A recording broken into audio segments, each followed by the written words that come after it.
Donald Trump has spent years telling us who belongs in this country and who doesn't. So let's talk about his family, shall we? Trump's grandfather was born Friedrich Trump in 1869 in Bavaria. Germany had mandatory military service. Friedrich was required to serve. Instead, he chose to escape the country altogether. He was 16. He bought a one-way ticket, boarded a ship, and sailed to America. Without completing his military service, without officially registering his departure, without doing a single thing he was legally required to do before leaving, he just left. And this country welcomed him anyway. Eventually, he made his way to the Pacific Northwest. Then he followed the gold rush into Canada. During the Klondike Gold Rush, he moved to Yukon and made his fortune operating a restaurant and brothel for miners in Whitehorse. This is not an interpretation. A contemporary Yukon newspaper reported on it directly. The rooms had weighing scales in them, so miners could pay in gold dust for rendered services. The bulk of the cash flow came from the sale of liquor and sex, and that money got passed down.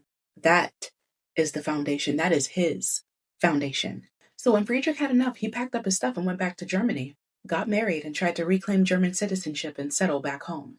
Germany, however, said no. A local council letter from 1905 informed Friedrich that his citizenship would not be reinstated, and that he had 8 weeks to leave the country or be deported. The official reason? He had illegally left Germany to avoid military service 20 years earlier, and never bothered to officially unregister from his hometown. Germany deported him for being a draft dodger. Now, here's where history hands us something extraordinary. Friedrich Trump did not go quietly. This man wrote a letter to the Prince Regent of Bavaria, begging, and I mean begging, not to be sent away. He wrote, "We were confronted all at once, as if by lightning strike from fair skies, with news that the High State Royal Ministry has decided that we must leave our residence in the Kingdom of Bavaria. We were paralyzed with fright. Our happy family life was tarnished. My wife has been overcome by anxiety, and my lovely child has become sick. Why should we be deported? This is very, very hard for a family." And the prince rejected him. Friedrich left Germany on July 1st, 1905. His wife, 3 months pregnant with Donald Trump's father, Fred. That letter sat in a German archive for over 100 years. A historian found it in 2016. The Associated Press confirmed it. Harper's Magazine published the full translation. It's real, it exists. You can read it. Friedrich Trump, illegal immigrant, draft dodger, brothel operator, deportee, wrote a letter that said the deportation was cruel and unjust, and very, very hard for a family.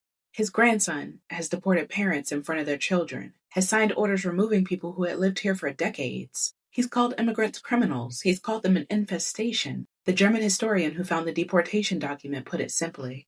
Trump talks against illegal immigration, so I think he should remember his own family story from time to time. And here's the final thing that I need you to sit with.